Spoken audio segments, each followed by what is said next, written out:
In this video, we'll be looking for date function. You can see here I have day, month and year in the different format. I want to combine these three and want the actual date. So you can use the date function and you can get actual date. Let's start how you get this by using the date function. If I have a day, month and year, I have a separately and I want to combine all three. How do I do that?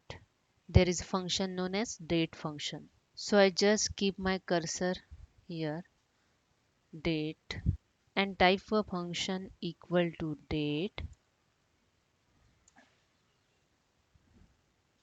The moment I type a date and open bracket, you can see here asking for three parameters: year, month and day. So first select year, then comma, then month, comma, then day, bracket close, and just enter it. That's it. You can get date. This is a way you calculate. This is you can use this function if you have a separate date, month and year and you want to calculate the date, so you can use this date function. That's it. Thank you.